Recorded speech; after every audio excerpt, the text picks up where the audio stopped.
Welcome in to Trust the Process Live. Gentlemen, it's a shame. I want to start out with this really quick because your boy lost a good amount of money this weekend. And Oh No. man. my predictions are all looking great. The Cardinals in the NFC West. Javon Hargrave for Eagles MVP. Justin Herbert as an MVP candidate. You can check Mhm. tape. I said all of these things on this show. I'm great at fantasy football, but none of this success transfers to FanDuel. I don't get it. I don't get it, boys. What did you win? What did you win? What did I win? No. What did you win this weekend? Oh, like what game was it? I think the spread on the Steelers Washington game messed Same. me up. There was another one that I'll look up when we have a little bit of time, and I'll tell you exactly what did me in. But it was a couple things. But as your losing host, James Hyden here with my guys, YG, young gentleman, the man who's hoping to fire some cannons this Thursday night. How you Fired him. Fired him cannons, baby. We'll get into all of it, but goat sighting at the link on Thursday. A JJ sighting in the Jetro lot on Thursday as well. I can't wait, man. It's gonna be a good one. My man Doc Lock, Josh Seffron ripping the nice little retro jacket, but retro bomber down there. I like that. How you doing? That's Yes, tough. sir. Yes, sir. It's a Victory Monday jacket. I'm gonna have to break this out now for all the shows. We have the window open, so we gotta get a little draft in, so it's appropriate for the jacket. But man, I'm good. It's a Victory Monday. Rough day of school, not gonna lie, but we're talking about a victory right now. So hey, all smiles. Beautiful. The man of two digits. That's how many wins we got right now. Max Coolish. How many? How you feeling with them two digits? I'm all right. I share your pain in having not a great weekend. It is what it is. I actually had a nice little anytime touchdown score parlay that hit that kind of helped me out, but just taking my stab at point spreads individually, not great this week. Did great with overs and unders, but I mean I couldn't have guessed the spread right to save my life this week. Spreads killed me this week. I don't know what it was. Oh man, boys. I cannot wait until we get to our favorite segment this week, winners and losers. But until we do, we're going to talk about our main event and winning ugly. We talked last week about some moral victories. I don't think we go down that road as much again this week. But this is a real victory. No moral here. Exactly. Let's talk about this real victory. And Max, I'm going to come to you first because I want you to start me out. I want you to start me out hot. How do you feel about this ugly victory down in Charlotte? I am not the guy to come to for a hot start because I'm still shocked. They slept. They put me to sleep. I had no reason to have any faith in any kind of resistance. Quite honestly, if I'm a Panthers fan, I mean, I'm just flat out disgusted. I'm still pissed off. I mean, they had every opportunity to put the Eagles away, and I wouldn't call this an ugly win. I would call this a gritty win because that team could have been. They could have had the knife in the chest at basically any moment in that game, right? Like, to me, it's actually crazy to put it like this, but to think that botch snap turning into a safety may have won them the game instead of that being a touchdown and them getting the ball back again, because the Panthers took the ball, they killed clock and got nothing. They got nothing out of that. And quite honestly, you score a touchdown there, it's probably game over. Field goal, you're in very, very comfortable control at that point. And to me, that was kind of the event that set things in motion. It still took them almost another half a quarter to have something productive on offense happen. But from that point, it felt like the defense kind of shifted, and they knew that they had some kind of advantage there, whether it was mental or whether it was physical. After that kind of unfolded, you have to be feeling like, okay, we're playing lights out today. Like, we keep this up, and we have a chance in this game, no matter how unlikely it seemed. So I'm going to say this isn't ugly. This is gritty. I'm perplexed how it happened. I really am. You don't see stuff like this in the NFL very often. Like this is an abnormality. I will try to keep it in perspective as much as I can by saying you sleepwalk against against almost any team in the league for a whole half. Don't expect to come back like that again, because quite frankly, there was a lack of anything positive in the first half in terms of the offensive side of the ball. And you can't get away with that basically ever. And just because you did this one time, it doesn't make it sustainable. It doesn't make it acceptable.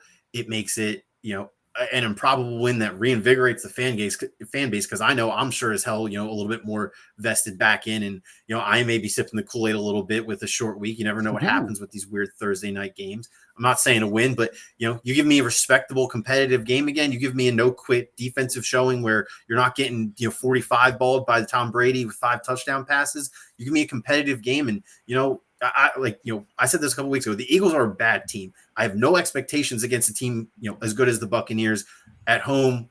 Doesn't matter what the situation is. Thursday night, there's some weird shit that happens Thursday nights. I don't expect to win in any way, shape, or form. Right? I need to keep seeing progression, because I'll see it at points and I'll see it at times, and then it'll go missing for half, and we're all the way back to square one with 5, 6, 7 straight passes behind the line of scrimmage, refusal to take a shot over 6 yards down the field, not attacking inside the hashes. I could go on. It's been a lot of the same repeated tendencies, and I don't even want to call them mistakes, because it's not like things happen and they went poorly. It's just a refusal to try. And there is still a lot that's left to be desired watching this team on offense, but I want to be positive here, because that was an improbable victory. The defense played their asses off against a team that has been rolling people on the offensive side of the ball. If you told me the Eagles would let their Chuba Hubbard go for over 100 yards and they'd still win, I'd have called you crazy. But they were able to turn Sam Darnold over at some very opportune times, and that's how you win ugly. That's how you win on the road. You force turnovers and you convert off them, even if it's only field goals. Josh, Max got me going. I want you to pick it up right here. Well, Max, you weren't calling it an ugly win. I'll call it ugly. Right. That was an ugly win. It was tough to watch. A game where I gave up, too. I don't mean I didn't stop watching or anything like that, but I gave up. I gave up after Jalen Hurts got double sacked by Hassan Reddick twice in a row. That's when I said, well, this is over. But somehow, some way, in the little ways, in defense and the secondary, they got this game done. And, of course, the quarterback, Jalen Hurts, did not have a great first half, but he did pull out the win, and I give him that credit. I didn't feel good yesterday. Bless you, Banners. I didn't feel good yesterday after that win. I'm sorry. I just can't stop watching Banners going. I know. Hey, Jesus, man. Oh, man. You good? Wow. We're good. All right. Continue. That was some impressive stuff. I mean, you feel all sorts of relieved over there. Here we go. Another one. Bless you. I'm good. I'm good. Stop it. All right. No, to be honest with you guys, I felt like good they won. I felt great they won. But I, didn't feel good yesterday, because all I could think about was, 6 for 6 on wide receiver screens with -2 yards? That's all I could think about yesterday. Then I kind of let it go. I thought about it. I watched some highlights, and I was like, man, they had no business winning that game, and they just gutted it out, and they stole one in Carolina. Fellas, I literally cannot remember the last time the Eagles stole a game on the road. If you guys have one in mind, let me know, but I just cannot remember one in recent history at all. I tried to even look back. The most recent one I can think of is at the Giants last year on Thursday night, but that was as extreme as we're at Green Bay. Was that 2 years ago? No, but I don't think that was a steal. I don't think that was a steal either. That was kind of a back and forth game, because that was like a one that jumped to my mind initially too. But they were never they were getting just dominated. It was. I guess it depends on what your definition of steal is. Because me, it's going into how it is going into a game you're not supposed to win on the road and coming out with one. Yeah, I mean, my definition of steal in this case is based on the pace of the game and the flow of the game. I mean, Merrill Reese said it. He said it was 15-3, but it feels a lot worse. When Merrill Reese, the home play-by-play guy, says it, it's bad. And I know we all felt it. They just gutted that out. And listen, it's no thanks to Nick Sirianni. I'll tell you that right now. I have so many qualms and so many problems with Nick Sirianni. You guys answer me this, because I think we know the answer. If the Eagles lose that game, are people calling for Nick Sirianni to be fired in Week 5? Yeah. I mean, unironically, yes. It wouldn't happen. But right. Realistically, it wouldn't happen. But yeah, you'd hear that. You definitely hear that the streets start talking. Look, I don't want to say he deserves to be fired, but I mean, something got to change. He's got to do something on offense, man. It was brutal. You should not have. Once you're over 3 passing completions and you're still in negative yards, I think the NFL needs to implement a rule you're not allowed to pass behind the line. No more screens. For my own mental health, I can't do it anymore. I remember there was one It was early on. It was a 2nd and 5. Yeah, it was a 2nd and 5 or 2nd and 6. They throw 5 yards behind the line of scrimmage to Miles Sanders, and he has to make 2 people miss for a 2-yard gain. Yeah. And it's just like, you have the whole playbook available to you at 2nd and 5. You can do whatever you want. You can throw it to the whole other end zone, and nobody can even be there, but you can still waste it because it's 2nd and 5. You can get back out there in 3rd down. And this man, I mean, it's consistent with it almost seems like he's so deathly afraid to put Hurts in a spot where he'll turn the ball over by having to fit it in something tight, whether that's a tight sideline throw or a tight over the middle throw. He would just rather sacrifice all, possibilities of pushing the ball down the field until it's absolutely necessary just to try and ensure, ball protection on the offensive side. That's how it feels to me. Maybe it feels like that to you guys as well, but that's exactly what it feels okay. like. That's exactly what it feels like. Final note on the game is the Eagles, or any football team for that matter, 53 men roster, 53 men who just had kids within the last 3 months. Darius Slay, another example of the newly father clause of you have a kid, you start going off. Embiid, Bryce, Darius Slay. Just get guys who have new fathers. Got something to play for. Got something to play for. Science. It's science. YG, take me through it. All right, here's the thing. One, yes, Max, it is an ugly win. And to be honest, there's no need to dress it up and call it gritty. I would definitely call it ugly because you were not supposed to win that game. I'm very much like you, where this morning I woke up and was like, did they really actually win that, or was that how did that outcome happen? But I call it ugly because there was no sign of life from your offense, and there's some solace in this that your defense kept you in this game, and it's not the first time that the Eagles defense has kept them in the game. Kind of kept you in the game against San Francisco too, where you magically found yourself with a chance to win coming down in the 4th quarter. So that's my initial reaction from the game is one, Carolina's inability to grab it at the end, and I go back and forth where it was Carolina's inability or the Eagles defense really stepping up, because I think the rest of the NFL now knows who Javon Hargrave is, and the rest of the NFL got reminded who Darius Slay is. And that's a very good sign for the Eagles defense, because it was a one-sided victory. This was the defense keeping you into this football game and the offense finding a way at the end to punch it in and take the lead and win the game. And sometimes football is weird. Sometimes football boils down to throw out the first 3 quarters and 14 minutes. And it boils down to 2 final possessions at the end of the game. Can my defense stop it? Can my offense punch it in and win the game? And you guys did that. So that's why it's ugly, because I can throw out the rest of the game really didn't matter until it came down to the end. Can I get a possession from my offense? Can I get a possession from my defense? Defense was doing it all game, but your offense scores first. Stevie Nelson picks it and seals the deal. And then that's how you come out with your victory, and you kind of wash your hands on the way out, forget everything, and just get back to Philly before anyone notices that you won the game. That's why it was an ugly victory. But there's a lot to take away in the fact that there are a lot of questions to answer on your offensive side, but your defensive side showed a lot that people weren't expecting. That's a good offense.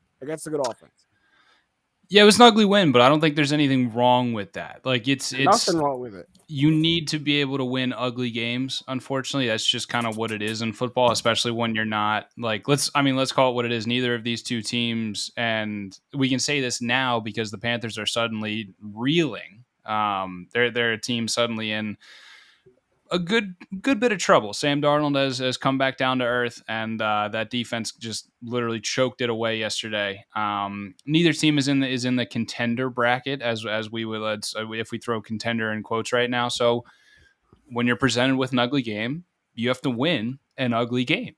You know what I mean? So it's, how do I feel about this? I feel like I didn't think the Eagles were going to win this game, and they did. So there's only positive things I can say about that from an overall standpoint. Do I think that the offensive game plan is still it's like, you can't call it archaic. It's just nonsensical. Mundane. Yeah. Mundane. It's just nonsensical at this point, because again, there was a screen every other play. It felt like it just doesn't make sense. It doesn't make sense to me at all. And it feels like the old adage, turnovers come in bunches. Like, it feels like Devontae Smith catches come in bunches, and then they don't. Mm-hmm. I can't really make sense of it at all. The defense played a hell of a lot better than I expected them to play. Now, obviously, they didn't have to go up against Christian McCaffrey, but that tough conversation that was apparently had with Jonathan Gannon last week, that now has to be held with Nick Sirianni. And I'll give him credit. He said that in the press conference. He was like, hey, like we had a really tough sit down with Jonathan Gannon, and now I have to have one of those. So will it change? Probably not. Do I have confidence it'll change? Not in a No. short week. I That's don't. what sucks. In a short week, it probably won't change. You can't Yeah. change the game plan around like that in 4 days. So it's gonna have to wait for the long week or the extra couple of days to change it. And unfortunately, you don't get the blessing of a bye week even in the middle of the season, with the bye week coming at week 14 to maybe reset and change some things around, which I think is very, very disadvantageous to a young coach. You know what I mean? Huh? My goodness, good word. I don't even know if it is a word. I don't know either, but it's just I think I just put a prefix on top of advantageous and called it a word. But it's advantageous. It truly does suck for coaches like Gannon and Sirianni not to be able to sit down with a full week and kind of hammer their points home. But my feelings on it, they won a game I didn't expect them to win. So how can I say anything other than How can I say anything other than good job? Right. Am I allowed to not feel any better about Jonathan Gannon after that game? I think you should feel a little better. I do. Well, they didn't play any 4 wide receivers, so but his strategy of not playing any time. Here's the thing. I think the players made the scheme look good. I didn't see anything crazy different from Jonathan Gannon, but his players played 100%. Tremendously better. So, like, is there something in that Jonathan Gannon? Maybe, but he's not the reason. He's somewhere in there. No, but he's not the reason. I completely agree. Yeah. Boys, our second question here, and this is going to be a fun one. Oh, boy. Handing out report cards. All right. I hated report cards when I was younger. I'm not sure how I feel about them now, but we're going to go down the line. We're going to tell you who needs some schooling, who needs to bring their notepads to the field. And our first one, we're going to go back around in opposite order. YG, your report card for the head coach, Nick Sirianni. You know what? The offense doesn't look terrible. The offense doesn't look good. The offense looks mundane. Looks like it shows up, does the bare minimum. C's get degrees is what this offense looks like. I'm giving this offense not a C plus or C minus, the straight average C. Wow. It's like a 74. Say it again? Now it's like 70. a 70. 70. Okay. 70 might be a C minus. It's right above. That's right above. Maybe 71, 72. Because what you have to do is realize that they did beat the Falcons week 1. I know I had my jokes about saying it was just the Falcons. Putting up 30 points at Atlanta and winning the game against Carolina pulls you out of the basement, pulls you out of the straight cellar of being a D or an F plus offense. You put together a game-winning drive, you went and go get it. But it doesn't take away from all the bad that you've done. It doesn't mean you don't need to study for the midterm and the final that are coming up. And it doesn't mean that you're caught up in this class. It means that, hey, you didn't fail this last quiz. Good job, man. You lived before I get to, make you go to tutoring Tuesday and Thursday mornings at 8 a.m. So this Sirianni gets a C, but he's definitely on notice. He's definitely on watch. Ooh, Josh Safran. Overall, what's Nick Sirianni getting when he shows his parents his report card? Not good, boys. I am officially not a Nick Sirianni guy after this game. It's crazy. I'm saying this 5 after weeks and he's win. out. D-. I'm giving him a D- for one reason only, because they got out of there with a W. Oh, do I want to give him an F? I can't do it because they won the game. But that was maybe the worst called game I have ever seen.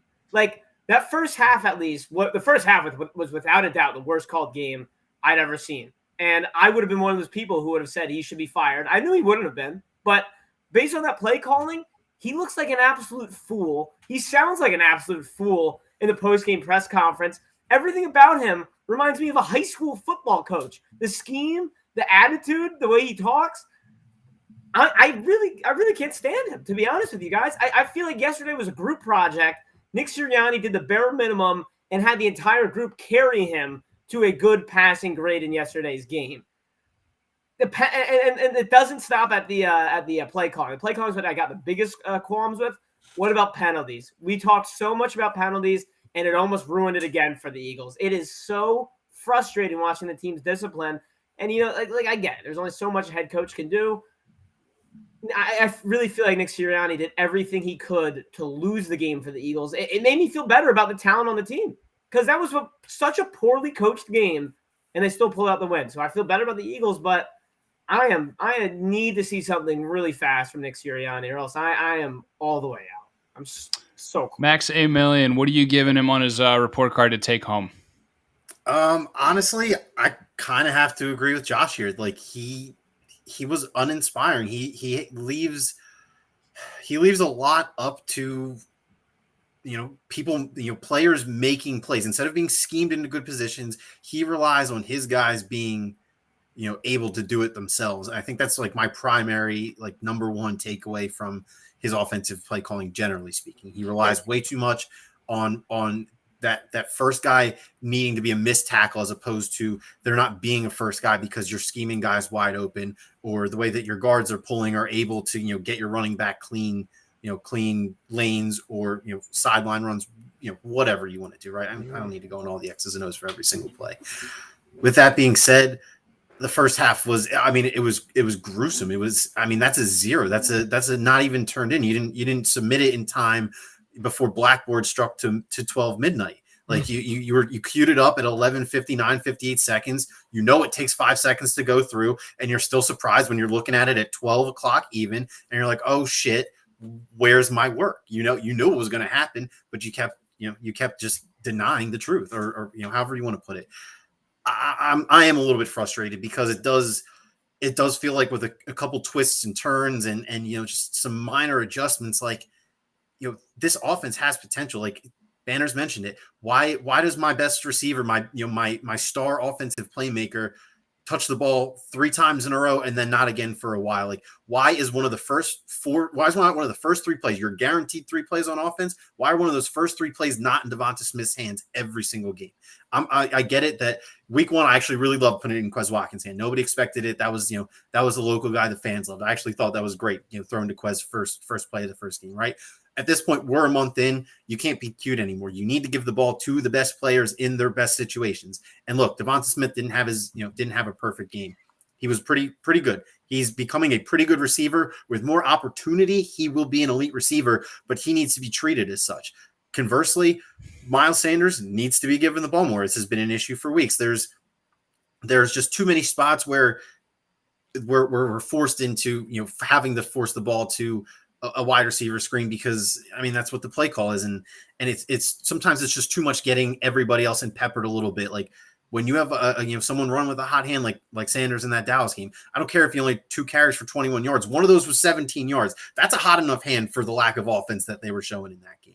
Conversely, this past game, when Devonta Smith had his opportunities, he was able to get open against their cornerbacks. And those are 2 big examples. The lack of a downfield presence until it's absolutely needed is probably the biggest thing for me, and I'll leave it at that.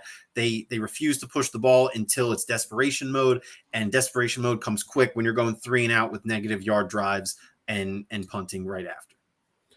Here's what I'll say really quick in his defense. I can't believe I'm taking Nick Sirianni's defense, but in his defense, I understand his concept. He's going about it completely wrong.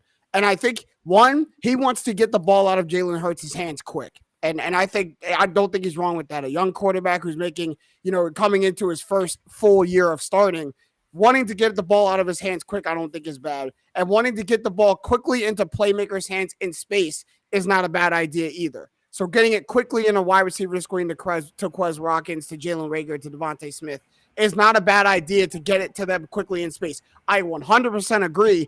A screen every other play or a bubble screen every play is not the way to do it. Miles Sanders needs to get more involved in the offense. I also think they need to move Jalen Hurts more and just not have him beat in the pocket back, have him stretch the pocket a little bit more and use his legs. But the idea of get the ball out quick and to get it into my receiver's hands quick and in space, I don't think is a bad concept. He's just doing it in very, very poor ways. The issue is that they haven't done anything over the middle, so there's nobody ever needs to respect the middle. That to me is the big issue, and you can get away with getting with those those flare plays to the outside because people have to respect the middle because that's typically the easiest place to throw to, right? It's right in front of the quarterback, less traffic. In some cases, obviously very specific to kind of play, kind of defense, that kind of stuff. But in general, if a team doesn't have to respect your passing game over the middle, they're naturally able just to spread, even linebackers out just a little bit farther, and that can make windows too tight to fit in. That can make corners, only have to worry about 6 less inches of the field that they need to cover. They can position differently. It's outthinking yourself. You need to, at some point, you got to stick to the basics and realize that, hey, there's a whole third of the field that gets tracked by passing statistics. Mm-hmm. That's called the middle. And we need to complete more passes there so we can complete passes to the outside with a higher success rate, or at least in terms of a higher productivity rate, because they're completing them fine. I mean, hell, Jalen Hurts started, 6 for 6 with -3 yards. I mean, he was on fire. Give him a throw over the middle. Maybe he can fit the throw in there, right? So I think, to me, that's what it comes down to. He's trying to overthink it. Like it's a simple fix. You just need to make the defense respect. You have every facet of an offense now, right? Like we have guys who can stretch the field deep. We have 2 tight ends who are, Ertz is maybe a little bit dusted at this point, but he's still a reliable set of hands. At least he can, he can threaten just being a sit down threat over the middle. Like, I harp on Goddard all the time. He's a big dude. He can take up attention in the middle. It's if your main goal is to get the outsides working and get your playmakers the ball in space, you need to make sure that there's space for them to run into and that, you're not going up against a thinned out defense every play. I agree. Your main goal is to get the ball out of his hands fast. Get it to your 2 tight ends that are damn good. That's it. And they both have drops. They both had a drop yesterday. Sure. Or run a rub route. Or run a mesh. I mean, they can't do that. They tried to run a rub. They tried to do a little pick route yesterday. Like to me, I got to go a firm D. And I think that's I think my grading is a little bit more optimistic than Josh's is. Josh went down to a D-. I'm going to say D because I got to look at this as an overall head coaching job because you're not just an offensive coordinator anymore. Those penalties, those are on you. You're the head coach. You are responsible for every single player on that team. Mm-hmm. You can sit down and yell and scream at Jonathan Gannon, but it takes you doing that and then being the weak link on that coaching staff to realize you have to have it done to yourself. And then when Miles Sanders late in the game, Miles Sanders has that run, he couldn't get out of bounds. You have to take Kenny Gainwell, a rookie, and replace your quote unquote home run hitter because, boys, I'm not sure if Miles Sanders is anymore because he's not given the opportunity to be one. You have to take a rookie and sub your home run hitter running back out to stay in bounds. That is a coaching issue. Miles Sanders not knowing he has to stay in bounds is a coaching issue. That's top to bottom. You as the head coach and offensive mastermind of the team, that falls squarely on you. So to me, it's just we talked earlier in the season about this being kind of like this season isn't chalk, but this is all about development.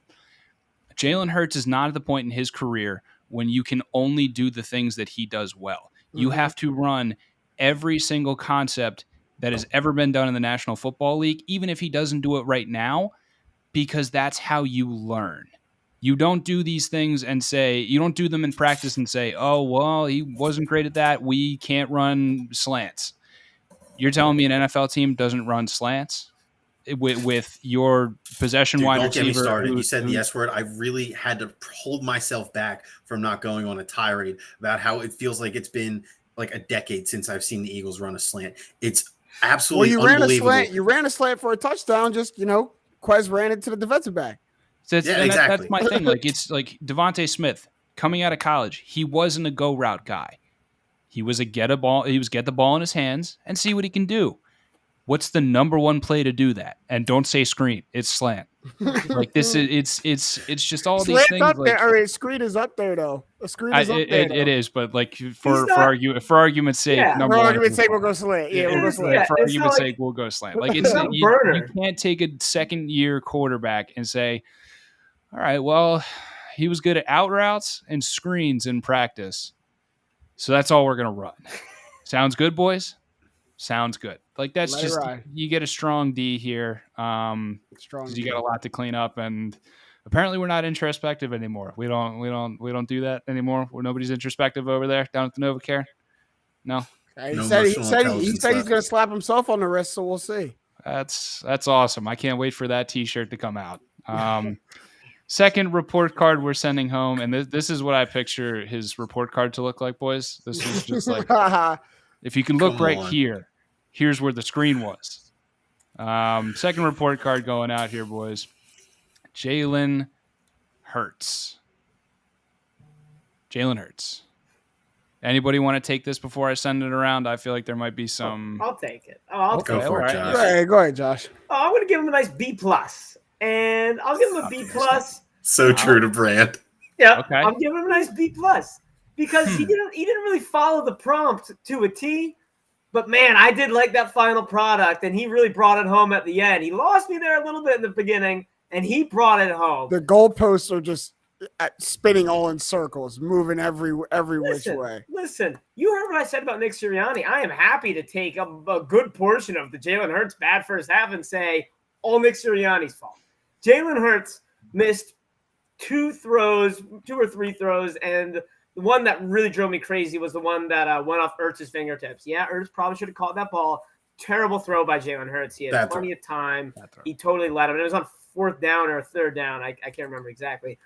But the fact of the matter is Jalen Hurts saved Nick Sirianni's ass. Let's make no mistake about this. All Nick Sirianni did was say, read option. And Jalen Hurts made the perfect reads and ultimately won the team the game.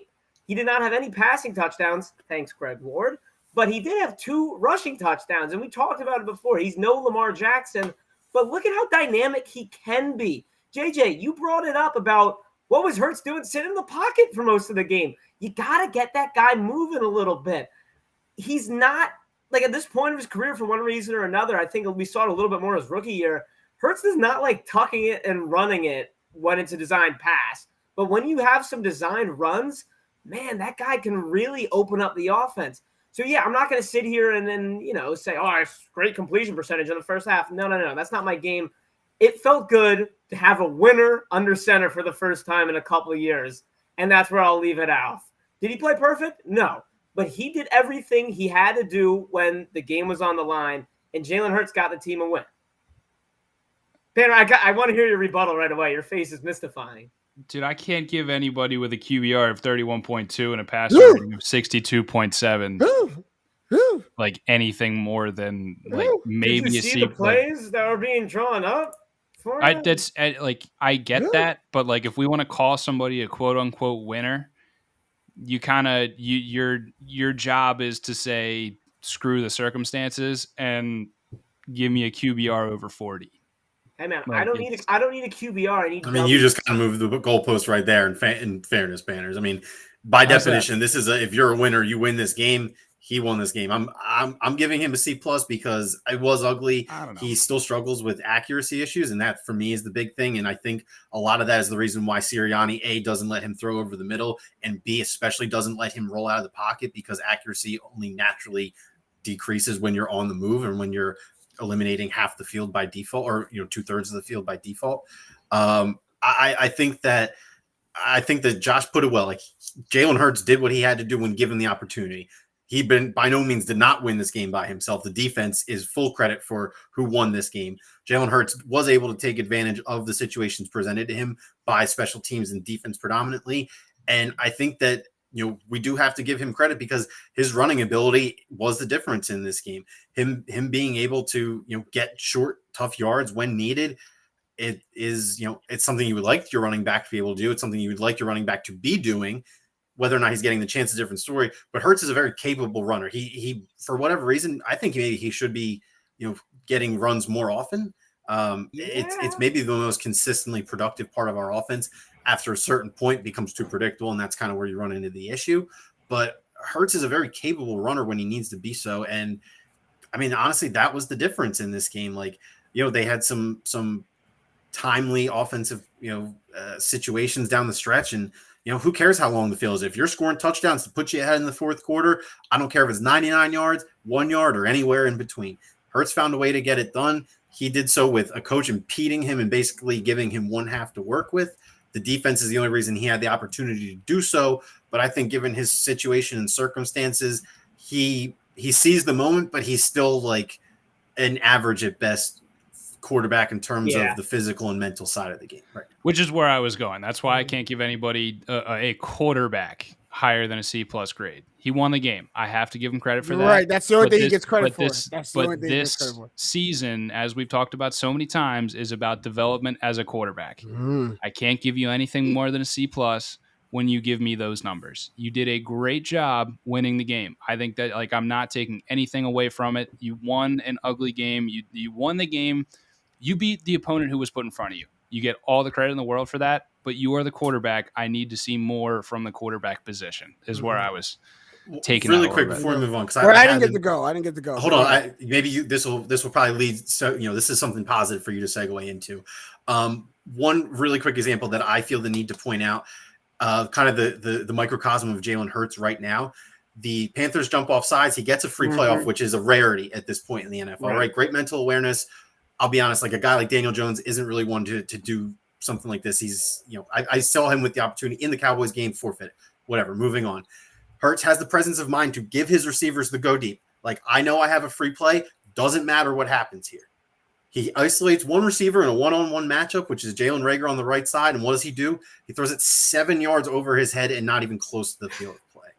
And to me, it's like it just kind of seems like maybe he just isn't talented enough, like in NFL standards. I hate to say it, he's the quarterback that I'm cheering for right now, but he leaves a lot to be designed. Like, there's a reason we see random guys, go from, BYU, like just using Zach Wilson example, hasn't done shit in the NFL, but there's a reason we see guys who go to BYU who have all the physical tools and can make all the throws that make it in the NFL in high draft positions, just because, Zach Wilson's not good. Zach Wilson in that same scenario is at least able to give his receiver a jump ball in bounds, I think. JJ? I'm going to agree with Banners on the C- grade. And your last statement, Banners, was going to lead off my statement. Is we talked about seeing progression from Jalen Hurts, and I'm not sure in 5 games I've seen the stock get higher from the starting quarterback of the Eagles. And if we're talking about giving out grades here, what did we all get in trouble for? Probably in math class. What do you all get in trouble for when answering a test? Besides cheating, I know what you want. But showing your work. You got to show your work, man. Show your work. You get 3 out of 5 when you get the right answer, but the work isn't there. So you don't get full credit by just winning the game at the end and not showing it in between. But by not showing it and scrapping everything out.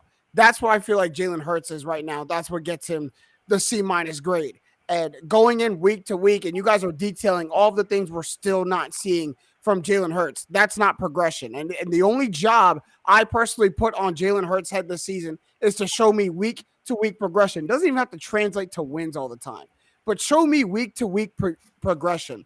Show me that you're making the throws now that you weren't making in the beginning of the season. Show me that they're able to implement more style of plays.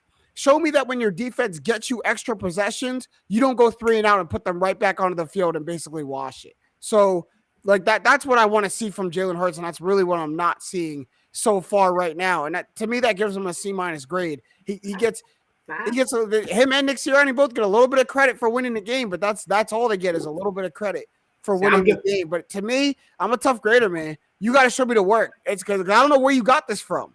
Like, I don't know where you got this answer from. You get 2 out of 5 for just getting the right answer. Real quick, JJ, you're giving Nick Sirianni a better grade than Jalen Hurts. By marginally, yes.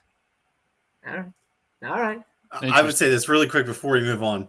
Isn't it funny how we're only talking about the ones who got bad grades and not the the good kids of the defense who did great, and their report cards are getting magneted up on the fridge. About the good. Well, the glaring part. That's what I mean. You don't need to talk about good report cards. You just say, right. I expect you're being paid to show me a good report card. So. Exactly. Good job. A lot of money. Here's a paycheck. The more glaring part is how bad the offense is, not how good the defense is. Exactly. Both are noteworthy, but the more glaring one is the offense needs to be addressed. The defense is working hard. They're going to get themselves a nice little scholarship. They're going to be a good essay writer by senior year. I mean, right now we're hoping that Nick Sirianni and Jalen Hurts are going to find like an electrical union that they can hopefully join. Find a Come on. Find a nice tech school they can go to. They give good benefits. So let's continue. Continue talking about the guys who we gave poor grades to. Mm-hmm. And do we think this is going to look like the offense will all year? And what does that mean for the long-term outlook of the head coach's job? Are we already it feels too soon to be talking about this, but you never know in this city, especially if this just nonsensical, like hapless offense keeps getting trotted out there. Because coming into the year, everybody's like, oh, the offense is what we're going to, quote unquote, rest our laurels on in a building season. I don't it's Max. Is this what we're going to be looking at for the rest of the year? And what does that mean for the head coach's longevity? I mean, look, I'm going to say this very carefully. I hope it cannot get any tougher to watch than what I had to sit through for the first 30 minutes of that Carolina game. I'm not going to say it can't, because that means dangerous things can happen when you use such strong and words with such conviction. So I'm going to refrain from doing that. What I'm going to say is that I've expressed this already, so I'll keep it brief. I have very legitimate concerns about this offense and the way that things are run. To re-summarize it, a lack of giving anything in the middle between 1 yard down the line of 1 yard past the line of scrimmage to 30 yards past the line of scrimmage, and a whole third of the field is going to severely limit what your offense is capable of doing, even when it's running at its highest potency. With that being said, they have some personnel where they can make adjustments on that. I would, one thing I would love to see, obviously probably not going to happen this year. They do need a big body wide receiver. Like, DK Metcalf is like the obvious stereotype comparison. I'm not looking for anything that, that fancy, that good at the game. I just need somebody who's huge and can run an in route as a wide receiver from an outside position. That way you don't need to rely on tight ends who are unreliable so far through 5 games. I think that running the ball can help, right? Running the ball is easy. If you can run the ball positively and you can get 10 yards in 3 attempts, then it doesn't matter what your offensive, schemes are drawn up for your passing, because if you can run the ball, you can do whatever you want from that point. It's the oldest adage in football philosophy. So I have my worries. I think that it's nothing. It's nice this year knowing that it's just kind of like, it's scheme related. It's not like players where it feels like it's hopelessly bad, where you're praying for like a trick play once a game to bust something big. Like, I haven't felt like the Eagles need to go and deep, reach into the bag of tricks to get offense. They have a good enough personnel group where they don't have to do so much gimmicky things, and maybe just a little bit of back to basics can reinvigorate everybody. Philly special against the Niners. I mean, that's just that was the gimmick attempt. They weren't doing anything. I think that is that was a byproduct of bad and limited coaching. We saw the same thing in the Niners game. That actually we kind of saw the reverse, where they were only going deep and it just wasn't working. And again, they weren't attacking the middle in the Niners game. I think that's the biggest consistent theme here. There's no reason to respect the a whole third of the field. You put all your attention everywhere else, and guess what? It becomes significantly harder at the highest level where everybody's equal in terms of talent. Like, it's not something you can get away with. This isn't college where you can just throw the ball and your wide receiver runs past everyone. You need to win on in a mental, you need to win mentally first in the NFL. And I think that's what makes it so appealing to the widespread audience. Like, whether you realize it or not, what you're cheering for is a byproduct of essentially coaches out chess piecing each other on a play-by-play basis. And I think right now Sirianni just can't figure out how to configure his pieces as in a way to not, put himself in check for like 50 straight moves before he somehow pulls one out of his ass and takes the opponent's game. Josh, your thoughts? Yeah, I mean, ever since week 2, where Miles Sanders didn't get the ball at all, I've said to myself every week, oh, it's going to look better this week. Oh, it's going to look better this week. And I said it to myself this week, and it looked, I think this was the worst it looked, even though, like we said, the result was different. I think this is what the offense is going to look like. And I hate to say it, I hope it's not, but I really do think this is what the offense is going to look like. And maybe, Max, you said that doesn't happen in the NFL, this isn't college. I think maybe you'll play a bad team or a slow team, and you might trick yourself. You are the bad team. You are the bad team. A bunch of points. JJ, that's literally not true. If we were the bad team, we wouldn't have beat the Panthers yesterday. All right. So, You are the bad team. All right, JJ. Anyways, we'll get to that in a second. But no, I'll keep it short and sweet. I think this is going to be the offense for the rest of the year. And I know I don't think there's a shot Nick Sirianni gets fired this season. I think if the offense looks this way and Sirianni's still the coach next year, Jeffrey Lurie and Howie Roseman better have a damn good explanation for that. I don't even care what the record looks like. Like, if you're a game over 500 and all the wins look like the Carolina game, I don't want Nick Sirianni back here. It's just plain and simple. JJ, your thoughts? I agree with you, Josh, on that. The offense is going to look this way, and I think Nick Sirianni will be back because I think Jalen Hurts is the expendable piece to this puzzle, not Nick Sirianni. I think he's being set up to fail. He's not being set up to fail, but he is absolutely the first piece to go. He's not being set up to fail, but I do think the mindset is, let's see if Jalen Hurts fits into this offense. Not let's fit this offense around Jalen Hurts. And you also, it's not ridiculous. No, I'm saying what you're saying is true, but that concept is ridiculous. I don't think it's so ridiculous. I believe that's what happened. I don't think it's so ridiculous because, one, I always default to the fact that Nick Sirianni was not brought in for Jalen Hurts. He was brought in for somebody else, got left with Jalen Hurts. You are also sitting on 2, maybe 3 first-round picks, 2 of which are very high right now.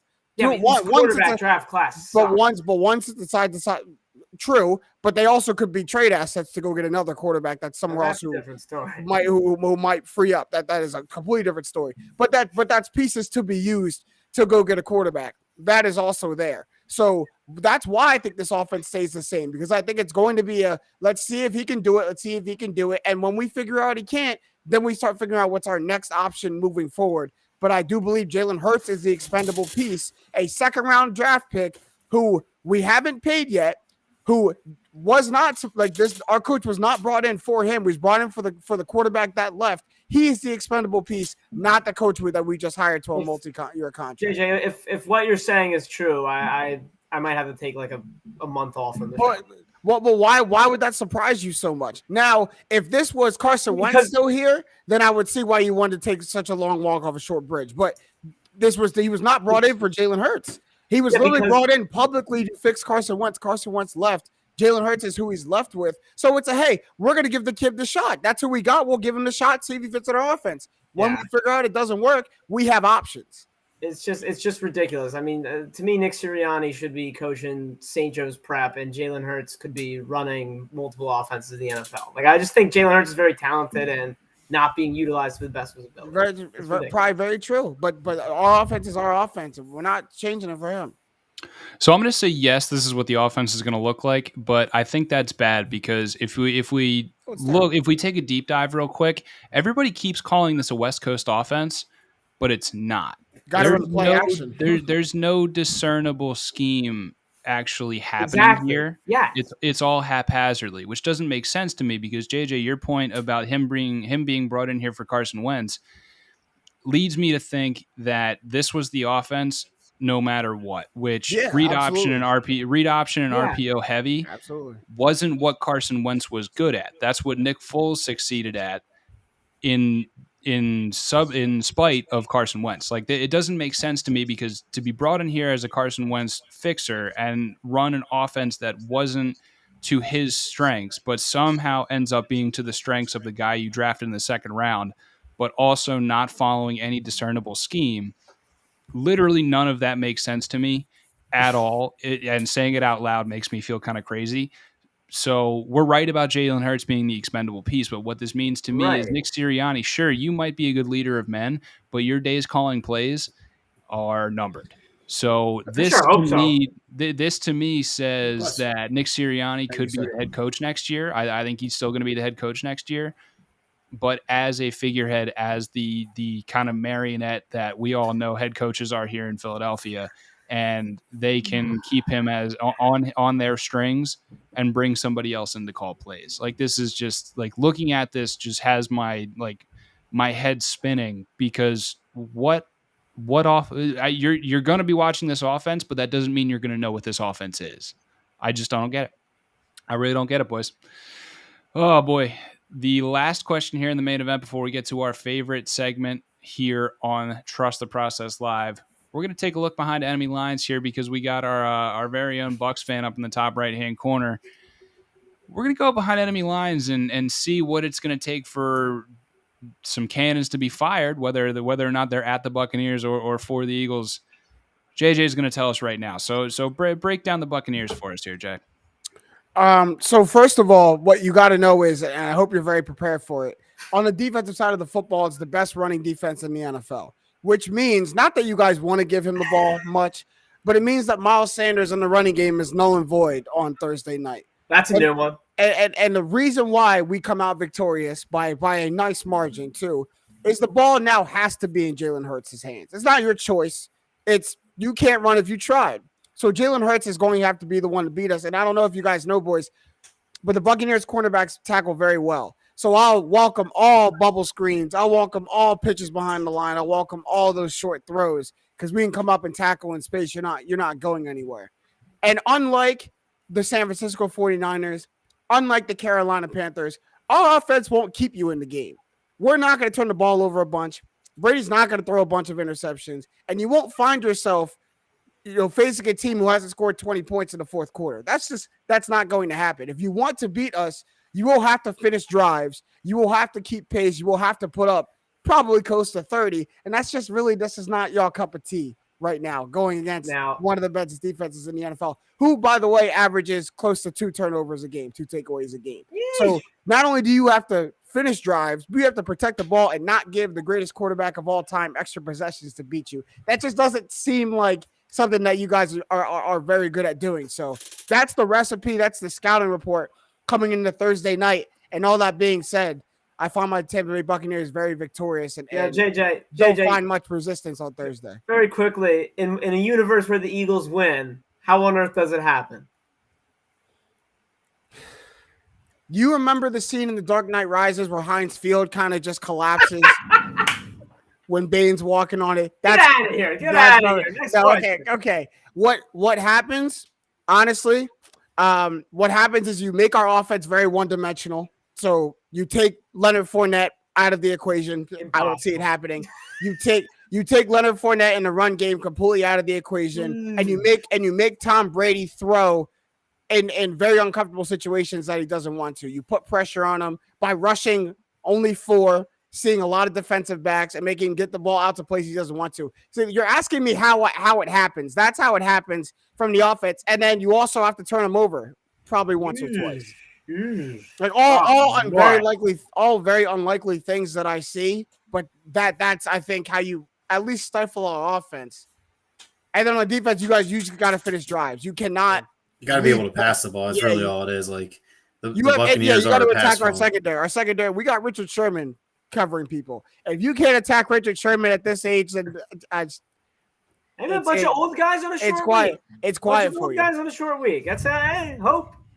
Well, we're talking about a guy who just threw for over 400 yards and 5 touchdowns. Experience, not old. He's old. Experience. Yeah, all right. You go see times undefeated. I got your old on Thursday. All right, and I got your old. Is there a rebuttal at all? I mean, what am I supposed to do? Be like, yeah, the Eagles are going to beat the defending Super Bowl champions. Like, no, you don't do that. That's cool. Yeah, I'm not going to do that. I'll say this, like, the Buccaneers are a pass funnel. Like, you want to talk about a game of seeing how Jalen Hurts has progressed as a quarterback. This is the field day, man. This is the ultimate litmus test for him and his play caller, because if Sirianni refuses to attack all areas of the field, he's going to have to throw the ball more than 35 times. I've said it basically. It feels like every week, either on here or with Josh on Trust the Picks Live, which comes out Friday evenings, afternoons. Keep an eye out for that. Quick plug. There you go. I say it every week, at least once. You need to be able to throw the ball 35 plus times efficiently to have any chance of hanging with the Buccaneers. Do I think the Eagles can do that? Not in our wheelhouse. It gives me the slightest bit of I don't want to say hope, but at least, the confidence that we won't get totally embarrassed given the weird Thursday night situation and the fact that we, were able to put up some points on the much, much terribler Kansas City defense a couple of weeks ago. At least, it can be done. At least we're not so offensively challenged that we struggle to score 20 points regardless of situation. With that being said, I, of course, don't expect anything out of this game. You shouldn't either. And, if it's any kind of competitive, like I said way earlier on, that's a win for the Eagles. And you see how see how the quarterback looks game. That's as far as you'll be able to keep this scoreline close. Jacoby Brissett lost 45-17. My challenge is do better. That's a low bar, baby. Hey, for all intents and purposes, that Dolphins game was pretty close in the first half. And then I think we kind of woke up and realized, hey, that's the Dolphins, yo. Hey, man, you give us a first half where we can sleepwalk like that, we got you right where we want you. Well, boys, before we get into our favorite segment here, I got to tell you about PHL Sports Nation. Our guys over there sending us awesome guests. Cover all your favorite Philadelphia sports, whether it be social media, blogs, anything in between. You can find them phlsportsnation.com. Philadelphia Sports Nation, enhancing your Philadelphia sports fan experience. This is it, boys. This is where we make our money. So we'll make our money back because Lord knows I lost enough of it. We're going to go around real quick. Winners. Max, your week 5 NFL winner. Now, you know what? Boy. You know what? Losers first. Losers first. I changed my mind. Good. Thank you. This is way easier for me. I kind of touched on this earlier, and I really am going to do this as unbiasedly as possible. But, oh, my God, if you are a Panthers fan, 1-800-SUICIDE is the number because I would be beside myself watching that. That is extremely uncharacteristic of what their coaching staff has been able to accomplish over the last year and a quarter with Rule and Joe Brady. I mean, that was just, that might be the collapse of the season. And it wasn't a sexy game. It finished 21-18. But anybody who watched that game from start to finish will reiterate that it never felt like the Eagles were in that game until they had the lead. And even when that happened, I couldn't believe it. I was just like, this isn't, this is a fever dream right now. I passed out at halftime because I was so bored to tears watching this game and forgot to switch the red zone in time. I think the Panthers are, to me personally, like that's the worst loss for anybody that should have won this week, in my opinion. So I'm going to say the Panthers. Josh, week 5 winner. Loser. Loser. Easy. John Gruden. Oh, easy, good Lord. Easy. What a dope. That was mine. Easy. I mean, so what an idiot. Horrible comment. Yeah, 10 years ago, but terrible. And then after that, your whole week. We should have seen this coming Friday. Why didn't we pick against the Raiders, honestly? I took the Raiders. I didn't think that. Right. I didn't think that no David Montgomery on the road, like Derek Carr, like it came a week late. Whenever the national media starts talking about Derek Carr positively, that's when it's like a stock or any kind of thing that you do a quick pump and dump with your cash. And by the time you see it on the 6 o'clock news, it's too late and you should have been out already. And that was my fault with Derek Carr last week. It's a 2-part loser for John Gruden for the racist comments, and then just like. I'm sure that had something to do with the horrible game plan. His mind could not have. What was that yesterday though? His mind. What got outcoached by Matt Nagy? I mean, exactly. There you go. That's all you got to say. Broken clock is right twice every 16 games. Got outcoached games. by Matt Nagy. I have the Raiders not even on fraud watch. They are fraudulent. I'm saying it. They did not have a strong season. Started their season. It was a inflated 3-0 start. I'm out on the Raiders and John Gruden. I'm out completely. Hard up. JJ, week 5 loser. Hey, man. The Kansas City Chiefs. Oh, it wasn't supposed to start like this, man. I know getting back to the Super Bowl is tough. No one goes twice, let alone 3 times in a row. So the road was going to be tough. But what the Buffalo Bills did yesterday was shattered the illusion. No one's scared of you anymore. Yeah, you got Patrick Mahomes. And you're going to do some great things just because you got Patrick Mahomes. But the days of people trembling just because we play the Chiefs, and the days of Patrick Mahomes getting to do whatever he wants in the backfield and then throw it to the sky and Tyreek Hill is there, those days are over. People, we got tape. We got scheme. We got players now. We've seen it too many times. And a team like the Buffalo Bills wasn't awestruck by playing the Kansas City Chiefs and forgot how to play. Like, they took advantage of every weakness that they saw from the Chiefs. And I think there's a blueprint out there now on how to beat them. One, you just got to attack their defense and make Patrick Mahomes uncomfortable, and you might have the Chiefs in your hand. But I just think there's a lot to be answered, and it's back to the drawing board time for the Kansas City Chiefs, man. They're last in their division. That's something that we never thought we were going to say. Was my week 5 loser is a little bit different. I'm going to go with the New York Giants because I'm going to be honest. I'm really hoping Daniel Jones is all right. That the tape of like him getting up after that hit. He hit the stumble. Never like to see this. It was a little bit scary. I got to give props to J-Ron Curse, opposing team being the first one to go over, grab, and make sure he wasn't woozy. You obviously lose Saquon Barkley, so I mean that's yeah. you're down bad even worse. Like Saquon can't catch a break, and then this one I think is a little bit nobody's really talking about this. Kadarius Toney, the kid who had a spectacular day, the Giants can't get away from head case wide receivers. It's true. Like they try Got a and they whole case right try, there. but everybody they draft seems to be either a diva or a head case. The kid literally he was so upset on the sidelines he headbutts his own coach, and then goes out there and makes the boneheaded mistake of throwing hands with somebody on the field.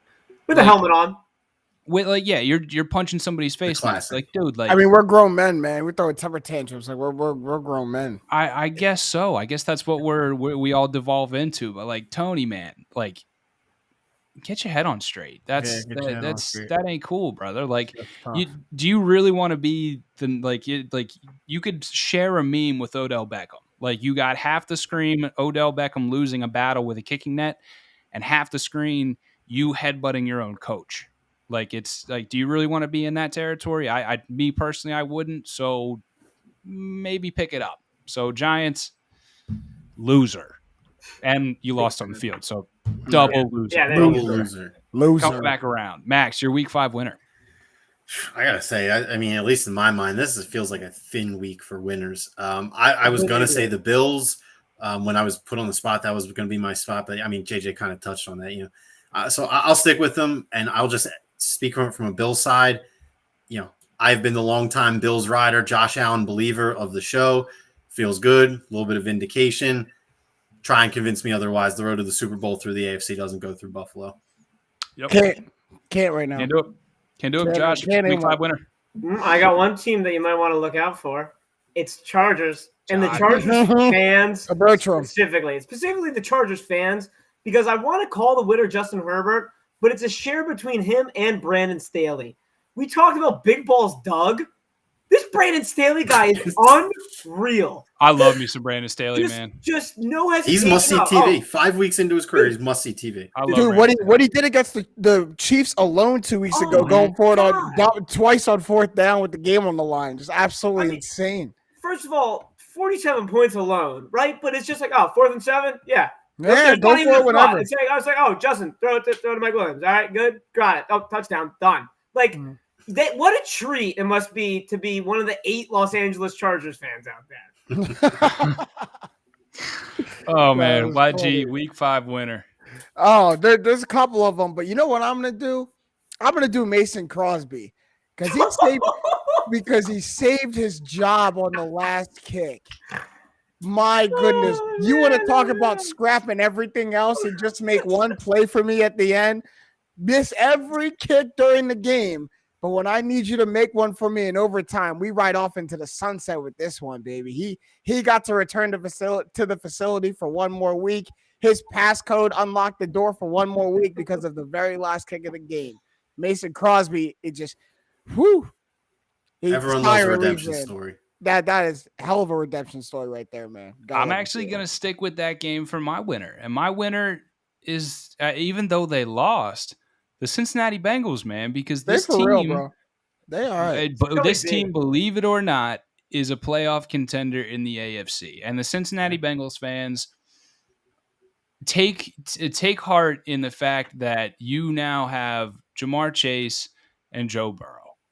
Yeah. Okay. Those are you could not ask for better building blocks right there. And it almost seems, given some press in recent weeks, that they're doing it in spite of Zach Taylor, which even tells you even more about how talented these two really are, because this is a little bit ahead of schedule, boys. Like, did resounding know that we expected the Bengals to be in contention this year? No, I didn't expect Jamar Chase to look as good as he does. This is real quick side note. Jamar Chase and Justin Jefferson and Terrace Marshall Jr. were all in the same wide receiver core with Joe Burrow at LSU. I didn't think about that. It's the reason why they're the best offense of all time. That's pretty freaking incredible, boys. Yeah. And so Week 5 NFL winners, I'm going to go the Cincinnati Bengals, and more so their fans, because they got some hope here, boys. And there's a lot of teams that would give their left arm, left leg, and everything in between for Joe Burrow and or Jamar Chase. So, real quick, second winner for me was you, Banners, because my heart was hurting for you for a little minute there in that Vikings game. So that was you went from winning the whole game to somehow choking away the lead, and then it came down to a field goal, and I was like, oh, poor Banners right now. Somehow they won. We got it this time, buddy. We got it. It's a bad. They're both bad teams. There's really no winner in that game. So, moving on to the second half here, boys. We're gonna do a little word on the street, little word association. The first one, 76ers will blank if Ben returns, and I think I don't have a word bank. We got a word bank for the second one. So, Max, let's see. The 76ers will blank if Ben returns. We'll still probably inevitably trade him for less than they could have gotten if they just did it when this should have been over and done with months ago. Sure. Josh, the 76ers will blank if Ben returns. The 76ers will implode if Ben returns until he's at least gone.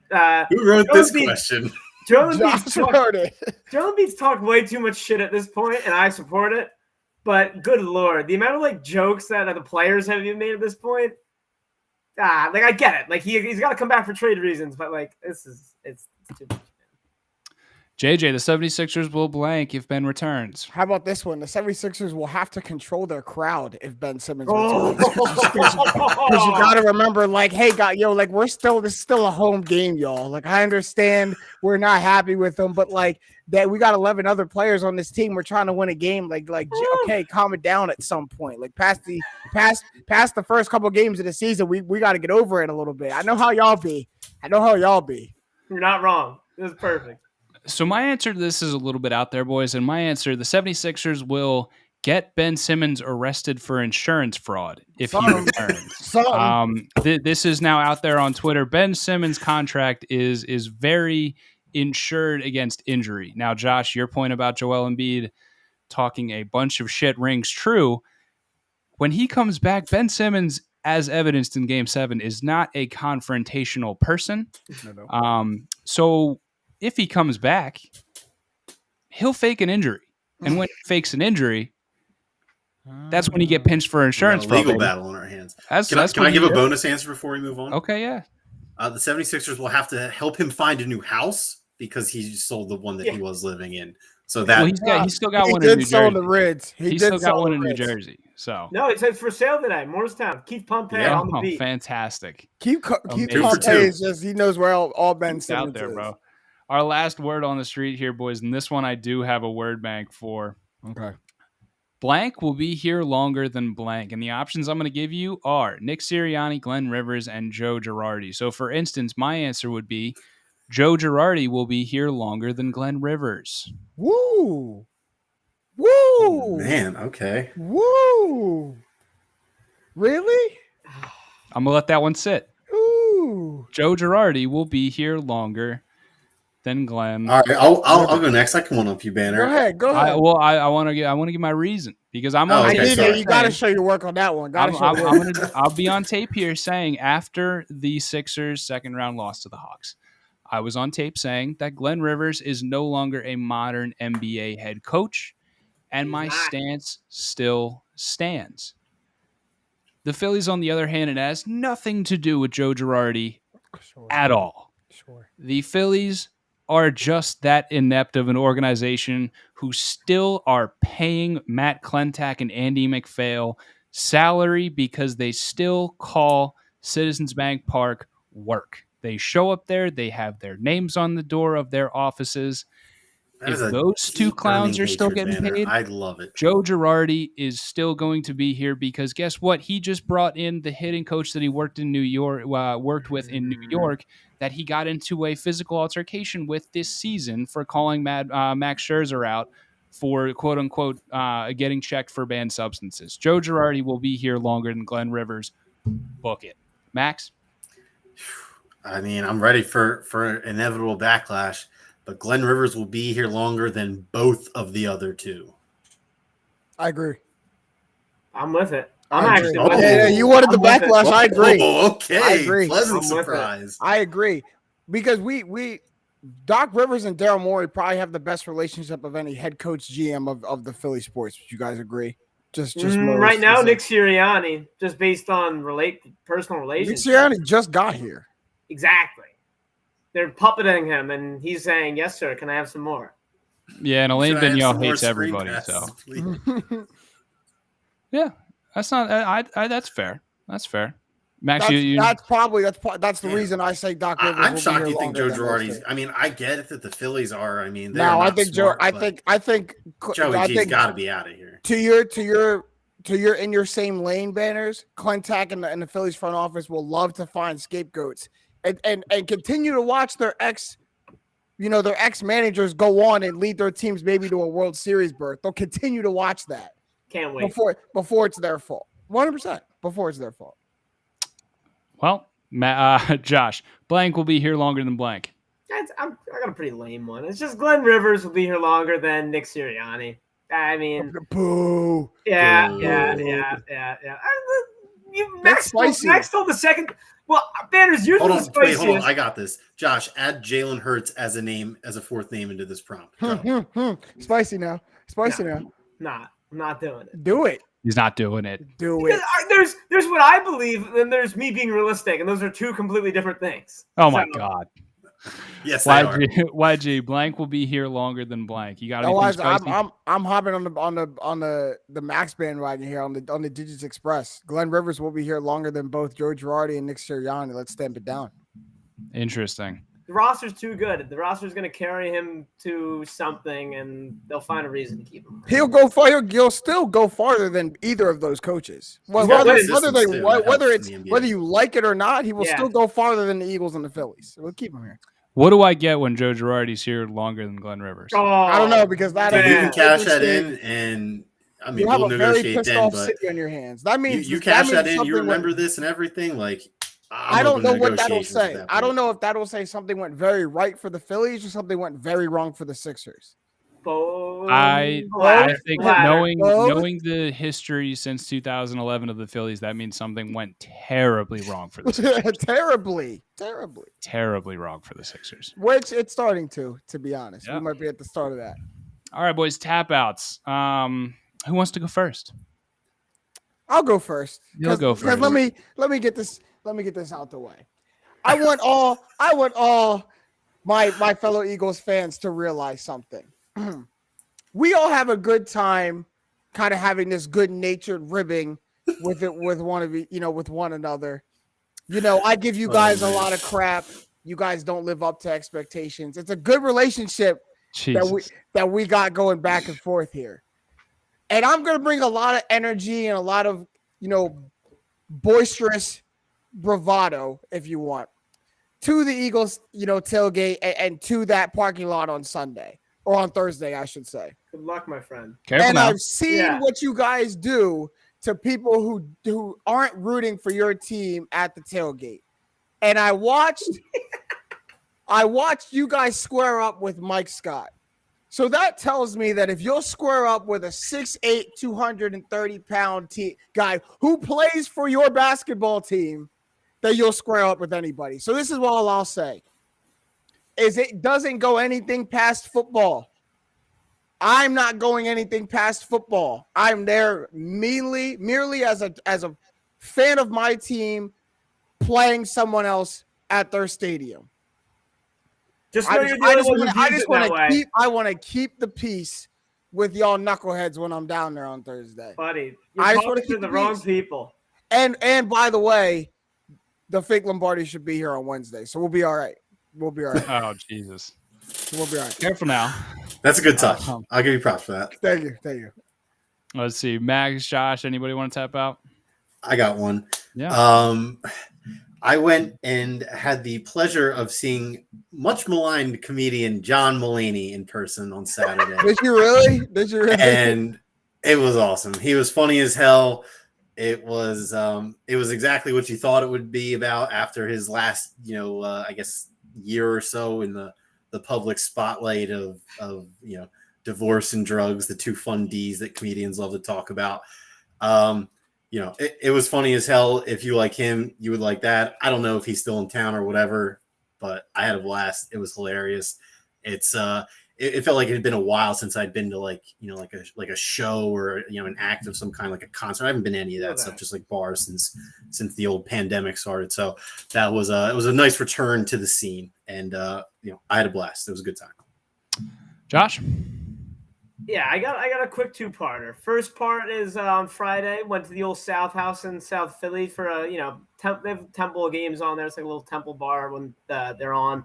Great time, except for when I get the loaded tots, and I step away from my loaded tots to enjoy drinks with some friends at another table. Oh no! And I am maybe halfway done those loaded tots.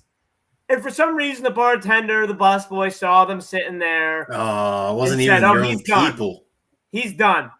And I did not get to eat those loaded tots. So I was sorry, man. This close to making a scene, but luckily my friend's drunk mom and her friends came and bought us all drinks. And I said, hey, the world has a funny way of working itself out.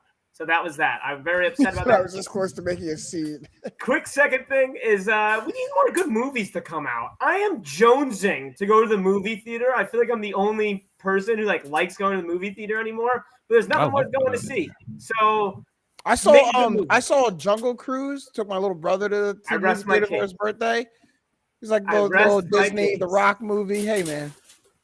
It was in 3D, man. It was in 3D, man. It's pretty cool stuff. The Rock was flying at me in 3D. It was all right. That's the last person I want flying at me in any deals. That's true. It's a whole lot of person flying at you. Yeah. Let's see. Mine, I won't get too far into it, mainly because I don't want to bring what was said. I don't want to give any vulgarity or bigotry any more play than it already has gotten on the internet. But I will say, for John Gruden's case, if you can apply this to your life, if you ever find yourself defending your stance by saying that you also offended somebody else, or you also afflicted your position on somebody else, you're in the wrong. And when you're in the wrong, you be quiet, you apologize, and you take your lumps. Because this is to hear him say, to defend just open racism with saying, I also offended somebody who was white, and I also offended somebody with more power than them. That is just, it's a mixture of privilege, of just benign ignorance, and just stupidity, all wrapped into one press conference and a couple tweets. So if you ever find yourself not only just doubling down, but trying to defend yourself by saying, oh, don't worry, I also did it to this person, you're wrong. Stop, apologize, take your lumps, and hope it doesn't affect the rest of your life. Because John Gruden is lucky enough to be guaranteed money, and you're not. So learn something from the public mistakes of others. So that's kind of all I'll say. And yeah, sorry to end that on such a tough note. No, real note. Had to be done. As always, we're brought to you by My New Philly, where something's always new and everything's always Philly. If you were not lucky enough to join us here on the live broadcast, you know where you can find us: Apple, Spotify, Anchor, anywhere in between. Trust the Process Live, TTPL Philly. We'll catch you next week after some cannons go off. In which direction? I don't know. See you, Philly. Watch it for sneezes. I only sneezed a couple times. 8